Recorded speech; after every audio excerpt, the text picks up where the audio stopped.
الحمد لله الذي أنزل على عبده الكتاب ولم يجعل له عوجا قيما لينذر بأسا شديدا من لدنه ويبشر المؤمنين الذين يعملون الصالحات أن لهم أجرا حسنا ماكثين فيه أبدا وينذر الذين قالوا اتخذ الله ولدا ما لهم به من علم ولا لآبائهم كبرت كلمة تخرج من أفواههم إن يقولون إلا كذبا فلعلك باخع نفسك على آثارهم إن لم يؤمنوا بهذا الحديث أسافا إنا جعلنا ما على الأرض زينة لها لنبلوهم أيهم أحسن عملا وإنا لجاعلون ما عليها صعيدا جرزا أم حسبت أن أصحاب الكهف والرقيم كانوا من آياتنا عجبا إذ أوى الفتية إلى الكهف فقالوا ربنا آتنا من لدنك رحمة وهيئ لنا من أمرنا رشدا فضربنا على آذانهم في الكهف سنين عدادا ثم بعثناهم لنعلم أي الحزبين أحصى لما لبثوا أمدا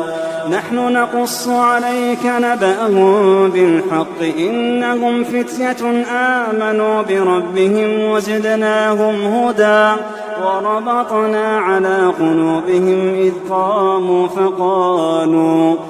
قاموا فقالوا ربنا رب السماوات والأرض لن ندعو من دونه إلها لقد قلنا إذا شططا هؤلاء قوم اتخذوا من دونه آلهة لولا يأتون عليهم بسلطان بين فمن أظلم ممن افترى على الله كذبا وإذ اعتزلتموهم وما يعبدون إلا الله فأووا إلى الكهف ينشر لكم ربكم من رحمته ويهيئ لكم من أمركم مرفقا وترى الشمس إذا طلعت تزاور عن كهفهم ذات اليمين وإذا غربت تقرضهم ذات الشمال وهم في فجوة منه ذلك من آيات الله من يهد الله فهو المهتد ومن يضلل فلن تجد له وليا مرشدا وتحسبهم أيقاظا وهم رقود ونقلبهم ذات اليمين وذات الشمال وكلبهم باسط ذراعيه بالوصيد لو اطلعت عليهم لوليت منهم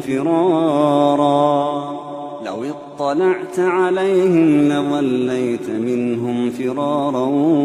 ولملئت منهم رعبا وكذلك بعثناهم ليتساءلوا بينهم قال قائل منهم كم لبثتم قالوا لبثنا يوما أو بعض يوم قالوا ربكم أعلم بما لبثتم فابعثوا أحدكم بورقكم هذه إلى المدينة فلينظر أيها أزكى طعاما فليأتكم برزق منه وليتلطف ولا يشعرن بكم أحدا إنهم إن يظهروا عليكم يرجموكم أو يعيدوكم في ملتهم ولن تفلحوا إذا أبدا وكذلك أعثرنا عليهم ليعلموا أن وعد الله حق وأن الساعة لا ريب فيها إذ يتنازعون بينهم أمرهم فقالوا ابنوا عليهم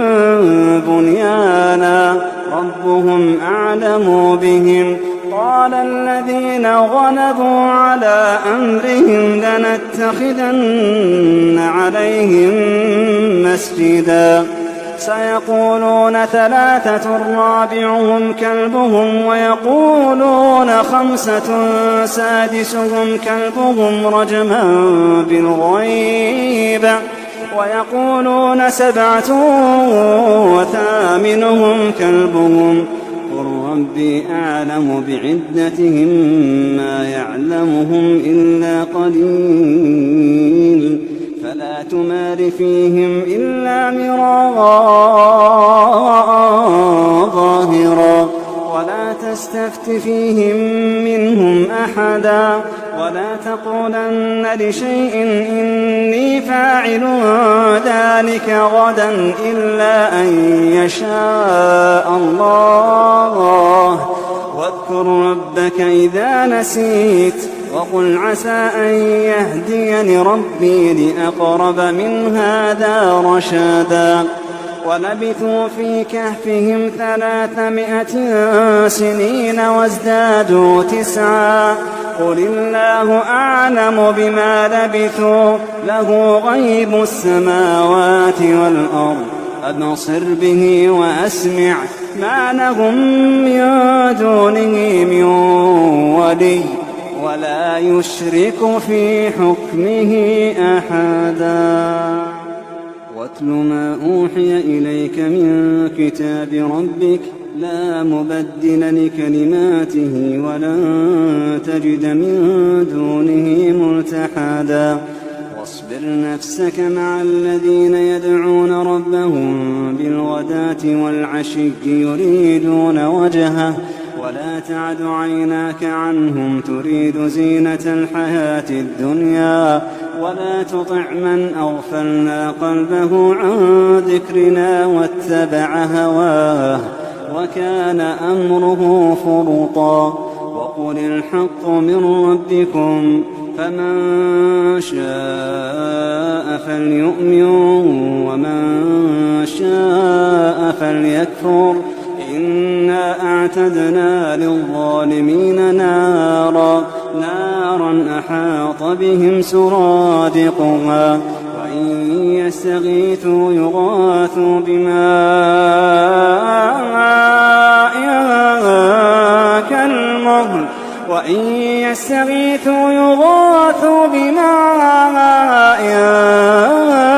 كالمهل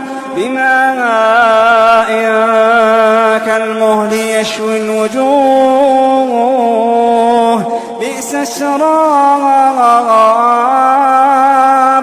بئس الشراب وساءت مرتفقا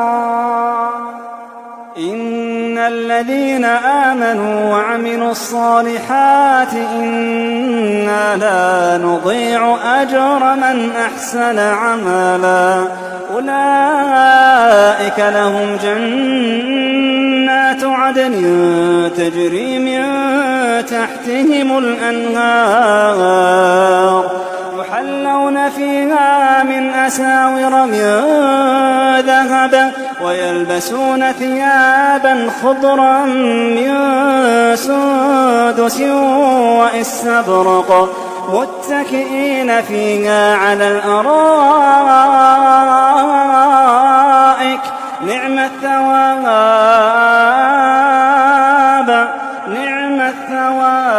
وحسنت مرتفقا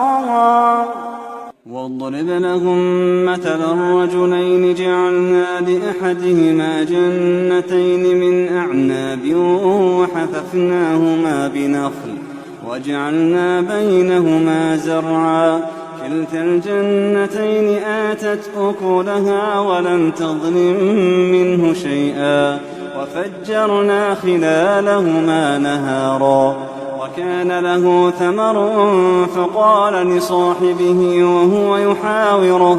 فقال لصاحبه وهو يحاوره أنا أكثر منك مالا وأعز نفرا. ودخل جنته وهو ظالم لنفسه قال ما أظن أن تبيد هذه أبدا وما أظن الساعة قائمة ولئن رددت إلى ربي لأجدن خيرا منها منقلبا. قال له صاحبه وهو يحاوره أكفرت بالذي خلقك من تراب ثم من نطفة ثم سواك رجلا لكن هو الله ربي ولا أشرك بربي أحدا. ولولا إذ دخلت جنتك قلت ما شاء الله لا قوة إلا بالله ولولا إذ دخلت جنتك قلت ما شاء الله لا قوة إلا بالله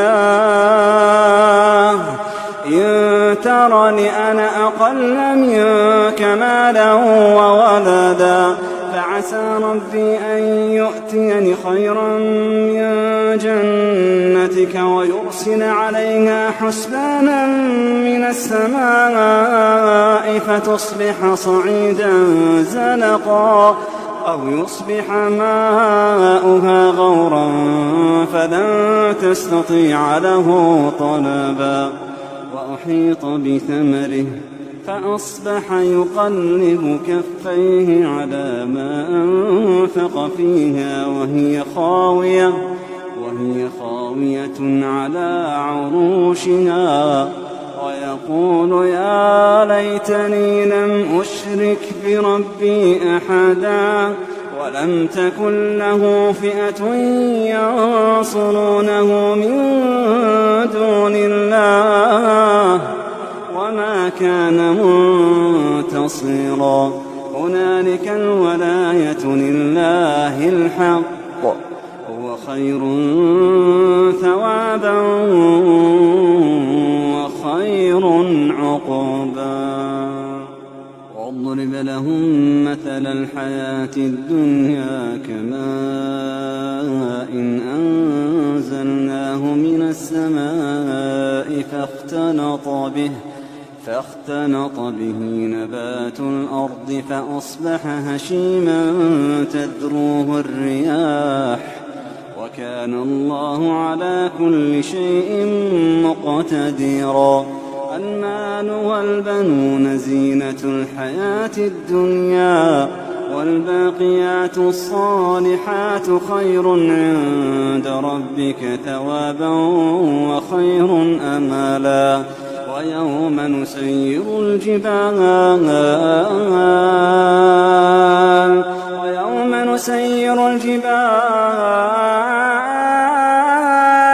وترى الأرض بارزة وحشرناهم فلم نغادر منهم أحدا. ويوم نسير الجبال وترى الأرض بارزة وحشرناهم فلم نغادر منهم أحدا. وأعرضوا على ربك صفا لقد جئتمونا كما خلقناكم أول مرة بل زعمتم أن لن نجعل لكم موعدا. ووضع الكتاب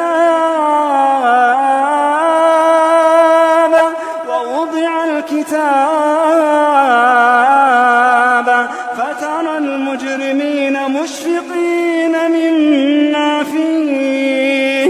ويقولون يا ويلتنا ما لهذا الكتاب لا يغادر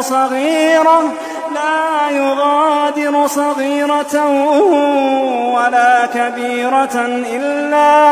إلا أحصاها ووجدوا ما عملوا حاضرا ووجدوا ما عملوا حاضرا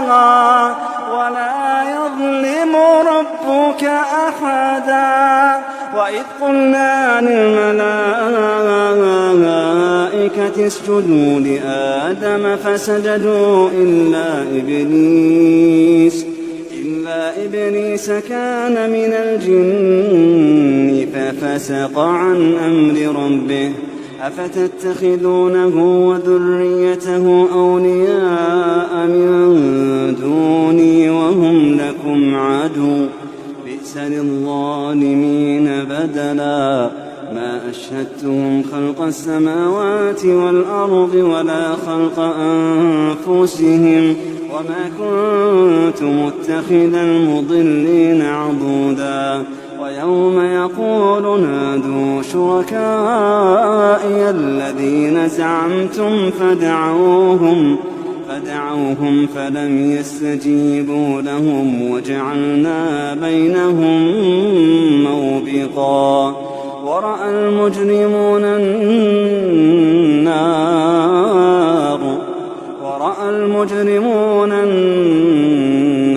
فظنوا أنهم مواقعوها ولم يجدوا عنها مصرفا ولقد صرفنا في هذا القرآن للناس من كل مثل وكان الإنسان أكثر شيء جدلا وما منع الناس أن يؤمنوا إذ جاءهم الهدى ويستغفروا ربهم إلا أن تأتيهم سنة الأولين أو يأتيهم العذاب قبلا وما نرسل المرسلين إلا مبشرين ومنذرين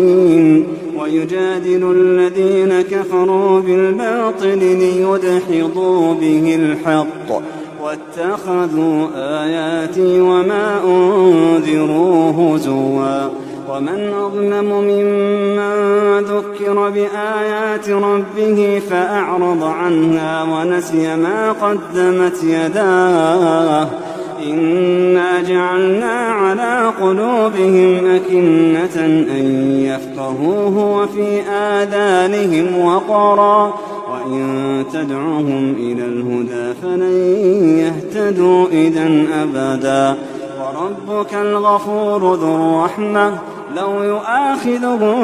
بما كسبوا لعجل لهم العذاب بل لهم موعد لن يجدوا من دونه موئلا وتلك القرى أهلكناهم لما ظلموا وجعلنا لمهلكهم موعدا وإذ قال موسى لفتاه لا أبرح حتى أبلغ مجمع البحرين أو أمضي حقبا فلما بلغا مجمع بينهما نسيا حوتهما فاتخذ سبيله في البحر سرابا فلما جاوزا قال لفتاه آتنا غداءنا لقد لقينا من سفرنا هذا نصبا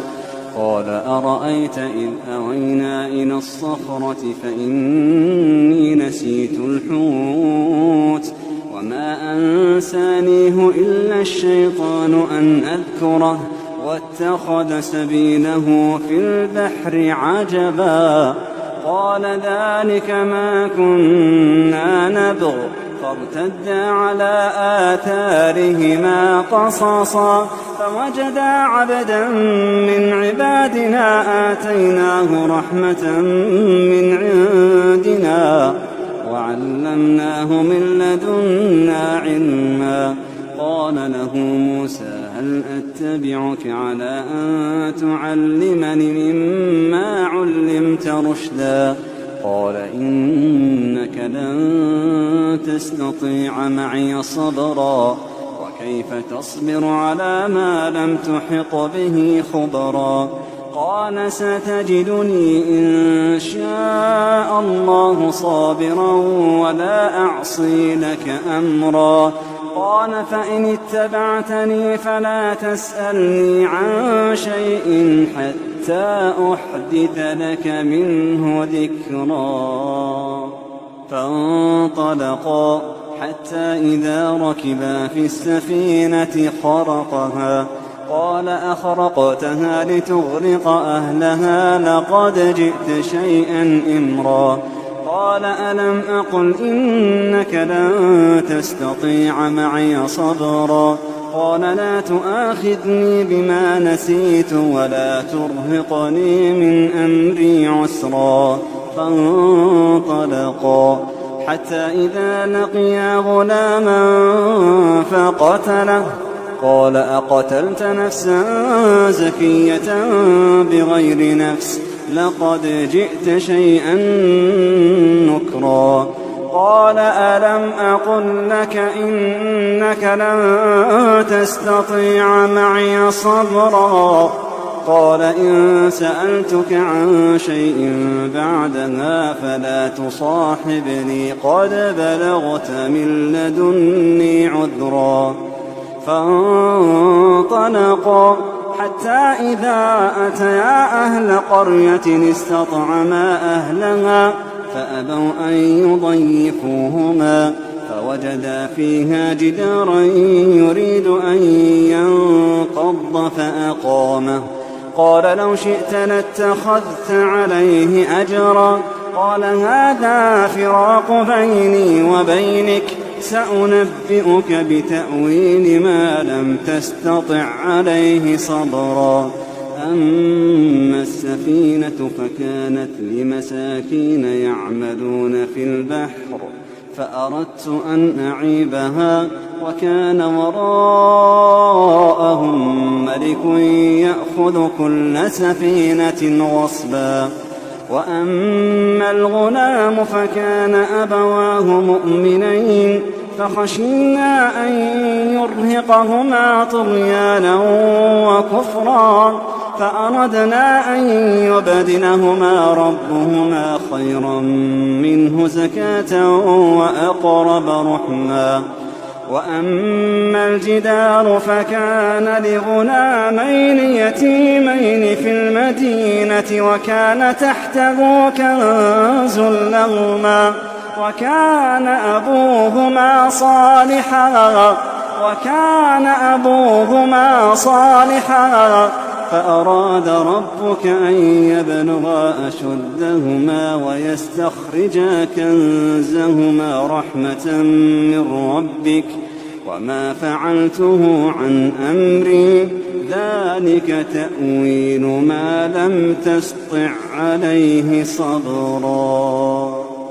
ويسألونك عن ذي القرنين قل سأتلو عليكم منه ذكرا. إنا مكنا له في الأرض وآتيناه من كل شيء سببا فأتبع سببا حتى إذا بلغ مغرب الشمس وجدها تغرب في عين حمئة ووجد عندها قوما قلنا يا ذا القرنين إما أن تعذب وإما أن تتخذ فيهم حسنا. قال أما من ظلم فسوف نعذبه ثم يرد إلى ربه فيعذبه عذابا نكرا. وأما من آمن وعمل صالحا فله جزاء الحسنى وسنقول له من أمرنا يسرا. ثم أتبع سببا حتى إذا بلغ مطلع الشمس وجدها تطلع على قوم لم نجعل لهم من دونها سترا كذلك وقد أحطنا بما لديه خبرا. ثم أتبع سببا حتى إذا بلغ بين السدين وجد من دونهما قوما لا يكادون يفقهون قولا. قالوا يا ذا القرنين إن يأجوج ومأجوج مفسدون في الأرض فهل نجعل لك خرجا على أن تجعل بيننا وبينهم سدا قال ما مكني فيه ربي خير فأعينوني بقوة أجعل بينكم وبينهم ردما آتوني زبر الحديد حتى إذا ساوى بين الصدفين قال انفخوا حتى إذا جعله نارا قال آتوني أفرق عليه قطرا فما استطاعوا أن يظهروه وما استطاعوا له نقبا قال هذا رحمة من ربي فإذا جاء وعد ربي جعله دكاء وكان وعد ربي حقا وتركنا بعضهم يومئذ يموج في بعض ونفخ في الصور فجمعناهم جمعا وعرضنا جهنم يومئذ للكافرين عرضا الذين كانت أعينهم في غطاء عن ذكري وكانوا لا يستطيعون سمعا أفحسب الذين كفروا أن يتخذوا عبادي من دوني أولياء إنا أعتدنا جهنم للكافرين نزلا قل هل ننبئكم بالأخسرين أعمالا الذين ضل سعيهم في الحياة الدنيا وهم يحسبون أنهم يحسنون صنعا أولئك الذين كفروا بآيات ربهم ولقائه فحبطت أعمالهم فلا نقيم لهم يوم القيامة وزنا ذلك جزاؤهم جهنم بما كفروا واتخذوا آياتي ورسلي هزوا إن الذين آمنوا وعملوا الصالحات كانت لهم جنات الفردوس نزلا خالدين فيها لا يبغون عنها حولا قل لو كان البحر مدادا لكلمات ربي لنفد البحر قبل أن تنفد كلمات ربي ولو جئنا بمثله مددا قل إنما أنا بشر مثلكم يوحى إلي أنما إلهكم إله واحد فمن كان يرجو لقاء ربه فليعمل عملا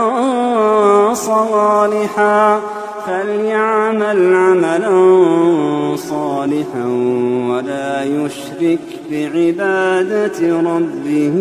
أحدا.